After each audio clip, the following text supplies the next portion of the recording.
Les Haïtiens doivent se réveiller avant qu'il ne soit trop tard. Aujourd'hui, je veux parler d'un sujet qui me choque profondément et qui devrait faire réagir tout le monde. Hier, j'ai vu une vidéo qui m'a vraiment mise en colère. Un policier dominicain a coupé le drapeau haïtien avant de le piétiner peu et tout ça devant des prisonniers ou des immigrants haïtiens, je ne sais pas exactement. Mais ce que je sais, c'est que c'est une action grave. Et ce qui est encore plus inquiétant, c'est que ce n'est pas un simple civil qui a fait ça. Bon, c'est un policier, un représentant de l'État, quelqu'un censé être formé pour agir avec professionnalisme, mais pourtant, il a choisi d'humilier un symbole national, un drapeau qui représente tout un peuple. Rappelons une chose essentielle, Haïti n'est pas en guerre avec la République dominicaine. Alors pourquoi un agent de l'ordre, quelqu'un censé faire respecter la loi, commettrait un tel acte de mépris? Ce n'est pas juste un geste isolé, c'est un message clair.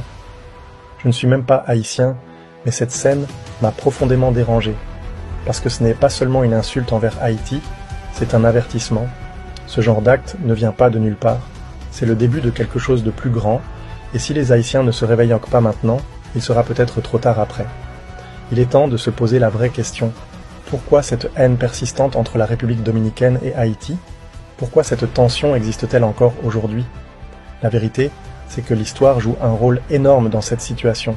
Il ne faut jamais oublier qu'Haïti a déjà dirigé la République dominicaine. Et cette domination passée a laissé des traces. Beaucoup de Dominicains gardent un ressentiment profond à cause de ça. Et c'est aussi pour cette raison que vous remarquerez souvent une chose. La capacité intellectuelle des Haïtiens est souvent plus développée que celle des Dominicains. Les Haïtiens sont connus pour leur intelligence, leur résilience, leur force de caractère. Et c'est justement cette force qui dérange. C'est pour ça qu'il y a un désir de revanche, une volonté de rabaisser Haïti et son peuple à chaque occasion. Mais la vraie question est la suivante. Jusqu'à quand les Haïtiens vont-ils laisser passer ça? Jusqu'à quand vont-ils accepter d'être méprisés, discriminés et humiliés? Il est temps de réfléchir, de s'unir et de comprendre que ce genre d'attaque ne va pas s'arrêter tant qu'il n'y aura pas une réponse forte et claire. Maintenant, je veux votre avis. Que pensez-vous de cet acte? Pourquoi, selon vous, il y a autant de tensions entre ces deux pays? Les Haïtiens doivent-ils réagir? Et comment? Dites-moi tout en commentaire, parce que cette discussion est trop importante pour être ignorée. Partagez cette vidéo pour que tout le monde comprenne ce qui se passe. Il est temps d'ouvrir les yeux.